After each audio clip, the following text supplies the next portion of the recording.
안녕하세요. 지금은 열대야라서 제가 한밤중에 잠을 깨가지고 녹음을 하게 됐어요. 근데 이제 중국과 한국이 너무 얽혀 들어가기 때문에 한국에 큰 문제를 안고 있습니다. 중국 속담인가 봐요. 이게 중국어로 쓰여진 게 있으니까요. 맑은 물에는 고기가 살지 않는다. 즉, 그 사회에 부패는 언제나 있다. 공산주의 사회라도 부패는 어느 사회나 있는 것이다라는 걸 합리화하는 것 같죠? 그래서 그런지 중국 공산당 체제 하에서는 왜 그렇게 부패가 많고 그 여인들을 이용한 어떤 것들 이런 것들이 부지기수로 있다고 볼 수 있습니다. 저도 상당히 이 점에 대해서는 놀라고 있는데요. 프랑스와 중국은 상당히 밀접한 관계가 있어요. 왜냐하면 프랑스가 아프리카 쪽을 많이 지배한 적이 있기 때문에 세계 단일화 세력은 프랑스를 많이 이용하려고 그래요. 그런데 이제 프랑스의 소위 우파 지식인인 기소르망 이 사람이 뭐라 그랬냐면요. 중국의 모든 것은 가짜다. 이런 말을 했어요. 그런데 사실은 중국 제품 중에서 특히 음식물 같은 거 다룰 때도 상당히 가짜로 만드는 것들이 많잖아요. 그래서 신뢰가 굉장히 떨어져 있잖아요. 그런데 이준석도 상당히 그 중국화된 인물이더라고요. 그래서 비교적 최근에 7월달 12일에 중국 대사를 만났다는 거예요. 왜 만났을까 봤더니 인사하면서 공산당과 굉장히 오랜 교류를 했다. 경제 문제나 대북 문제에 협력을 하자. 이런 말을 했대요. 이렇게 쓸데없는 인사성 말을 했을까. 이준석의 아버지가 그 중국 그 모 기업과 굉장히 임원으로 굉장히 중요한 인물이라고 그러죠. 그래서 이런 제스처를 썼을까요? 아니면 공당에 그래도 한국의 야당이라고 하는 국민의힘을 대표하는 인물이 이렇게 중국 대사를 만났다는 거가 희한하죠. 이준석이라는 인물은 저는 굉장히 신뢰할 수 없다고 보는데 이번에는 그 통일부 폐지를 해야 된다라는 것을 내세웠는데 2년 전 체계에서도 북한을 붕괴시키고 흡수해서 완전히 북한을 지워버려야 한다라는 극단적인 얘기까지 했다고 그럽니다. 그렇다면 이 경우 북한 땅덩어리를 완전히 중국 쪽으로 줘야 된다라는 것과 마찬가지죠. 북한을 붕괴시켜서 흡수했을 때 그게 남한의 땅으로 될 가능성이 있을까요? 이것도 큰 문제라는 거죠. 그러니까 사람이 신중하지 않게 얘기를 마구 내뱉은 그런 자료들이 있어요. 그뿐만이 아닙니다. 이준석은 약 9년 전에 여성비례 할당제 그런 것들이 공론화됐을 때 여성비례 80%를 공천해야 된다라고 할당제를 굉장히 옹호를 했어요. 지금에 와서는 여성 비례 할당제를 없애야 된다라고 말하잖아요. 그러니까 자기가 어떤 걸 내세웠을 때 그것에 대해서 어떤 그 논리적인 배경이 없이 마구 뱉어내는 거예요. 그때마다 자기가 어디 이익점이 있을 때 그런 것 같습니다. 그런데 말이죠. 한국은 큰 문제가 자살률도 굉장히 높지만 원인 불명의 사망자 수가 굉장히 높아요. 최고로 높습니다. 죄송합니다. 그런데 이상하게도 이 원인 불명 사망자 수를 보니까 포르투갈이 굉장히 높아요. 한국 다음으로 높습니다. 포르투갈이라는 나라에서 바로 예수회가 만들어졌죠. 로욜라가 그쪽 동네 사람이고, 로욜라는 사실은 유대인의 그런 어떤 혈통을 갖고 있었죠. 어쨌든 간에 한국의 예수회를 지배하고 있는 게 중국의 예수회 또는 일본 쪽 예수회 이런 것과 연관이 있다 그러잖아요. 그런데 문재인은 예수회란 말이죠. 그래서 그런지 중국에 꼼짝 못하고, 그뿐만이 아니라 중요한 것은 한국의 의문사들이 너무 많다는 거예요. 그러니까 예수회는 원래 그 죽음을 불사한다 그런 거잖아요. 전투력이 막강하고, 그렇기 때문에 누구를 죽이는 것을 두려워하지 않아요. 그래서 그 개신교 그 독일 쪽에서 일어난 그 개신교를 많이 죽였잖아요. 근데 제가 이상하게 생각하는 건 손군 있죠. 중앙대 의대생이었다고 그러는데요. 이 손군이 사망했을 때 CCTV를 요새 찾았나 봐요. 봤더니 중국 유학생들이 연루되어 있는 거예요. 덩치 큰 사람들, 중국 유학생들이 나타나는데, 심지어는 팔란 쪽에 그 문신을 한 그런 중국 유학생들이 이 손정민 사망 사건에 연루돼 있다는 거예요. 그런데 경찰은 왜 이 CCTV를 공개를 하지 못했을까? 중앙대생이라는 것. 그래서 중앙대에서는 상당히 그 중국 유학생들이 많다고 그래요.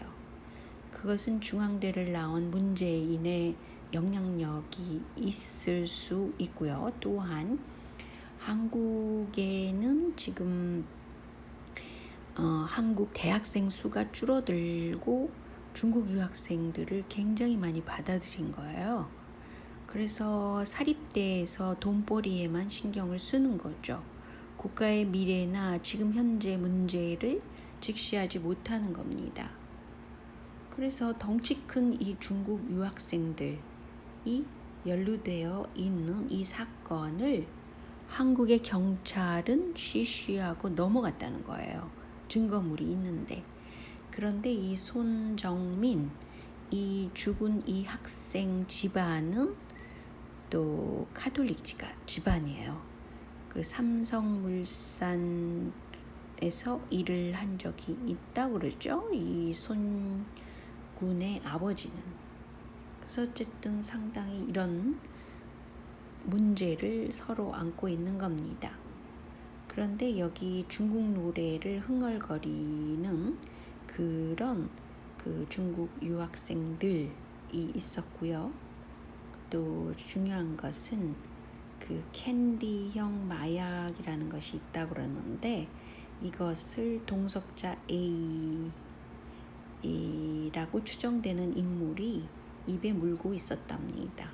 즉, 이 사건은 마약 사건과도 연관돼 있고, 이 중국 유학생들이 여러 명이 덩치 큰 사람들이 나타났다는 거예요.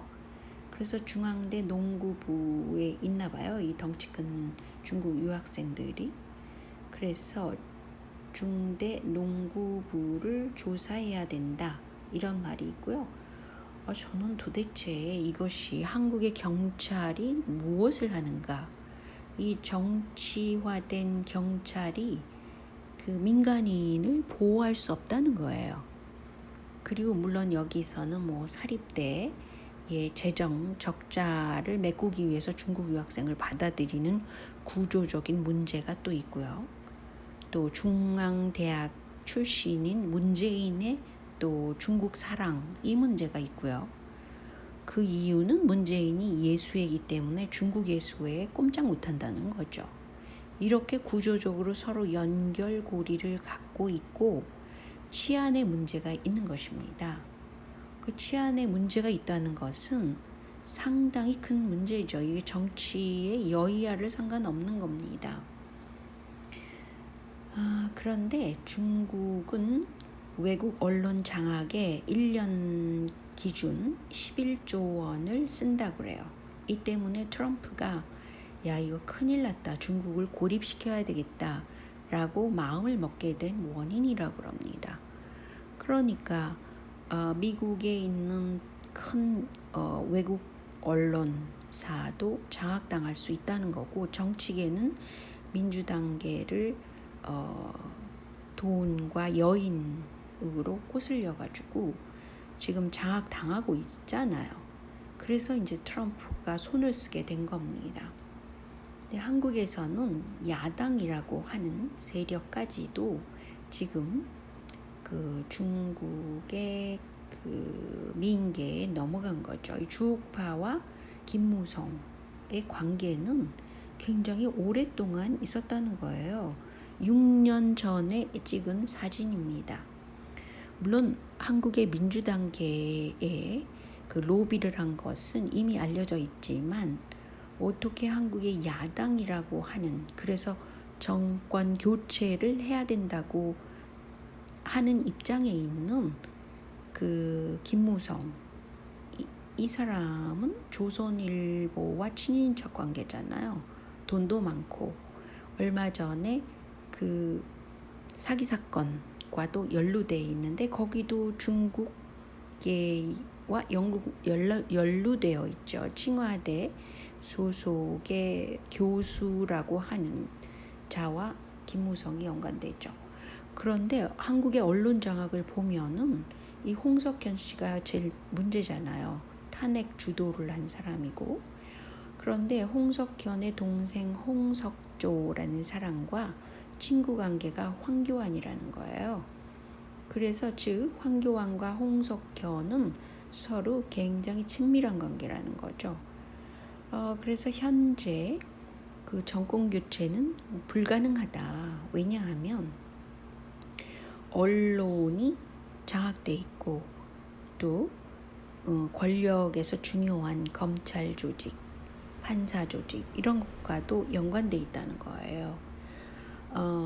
홍석현과 김무성이 이렇게 장악하고 있는 것이 한국의 미디어입니다. 이 때문에 아마 그 공중파에서 그 조선일보 쪽과 채널 A 또 중앙매스컴 이런 것과 문재인 정부와 연관관계를 갖고 있다고 볼 수 있어요. 근데 문재인이 최근에 뭐라 그랬냐면 51조를 풀어서 상생형 일자리를 만들겠다라고 발표를 했습니다. 그런데 너무 놀라운 거예요. 이것은 그 유튜버가 발표한 것인데요. 전남 신안에다가 대규모 해상 풍력 발전단지를 조성하는데 거기에 쓰는 돈이 그 51조 원의 대부분을 쓰게 돼요. 49조 원을 이 해상 풍력 단지에 쓰겠다라는 겁니다. 어마무시하죠. 그 대부분의 돈은 여기 들어가는데 더 큰 문제는 이 해상 풍력을 위해서 뭐 터빈이라든가 이런 것들이 필요하겠죠. 그 회사들을 보면 대부분 중국계 회사라는 거예요. 그러니까 태양광을 한국에서 해야 된다라고 해서 그것을 중국계의 그 태양광 판넬을 들여다가 했잖아요. 그것과 완전히 똑같은 구도라는 것입니다. 제가 너무 어이없어서 지금 웃음까지 나오는데 말이죠. 그러니까 중국 회사를 살려주고 한국에다가는 또 세금을 가지고 이렇게 특정한 지역에다가 풍력 발전을 내준다는 거예요. 더 웃기는 거는 한전 공대를 나주에다가 세워주고 이거는 세금으로 하는 겁니다. 공대니까. 공공의대는 남원에다가 해준다는 거예요. 둘 다 호남입니다. 그런데 그러면 영남세는 어떤가 보면은요. 과거에 포항공대라든가 또 울산 그 공대 이런 것은 사기업 현대그룹이나 또 포항제철이나 이런 데서 만들어낸 그런 대학입니다. 그런데 현재 호남에다가 이렇게 두 개 대학을 세우는 것과 중국 유학생들과 어떤 연관고리가 있을 수도 있어요. 근데 왜 하필이면 호남에다가 이렇게 세금을 들여서 어마무시한 대학을 세워주느냐. 이거 큰 문제라는 거죠. 그런데 말이죠. 김무성 이 사람은 자신의 어머니가 원불교도라고 그래요. 그런데 이제 호남세잖아요. 그리고 홍석현도 그렇고 홍석현의 그 홍나희 씨와 홍석현 이 사람이 그 원불교를 거의 세운 것과 다름없죠. 세우고 이끌고 있죠. 그런데 김무성 씨의 어머니도 원불교라는 거예요. 이것도 참 굉장한 그 연결고리를 갖고 있다고 볼 수 있어요. 그래서 지금 중국 중심으로 모든 걸 하겠다라는 결심을 한 것이 문재인뿐 아니라 이렇게 홍석현, 그리고 홍석현 씨는 이상하게 여시제 할 때도 그 여시제가 그 중국 단어예요.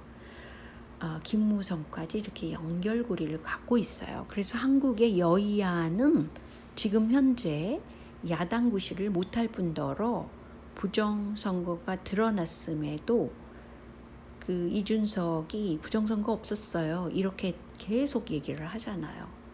그래서 이것은 보통 심각한 문제가 아니라는 겁니다.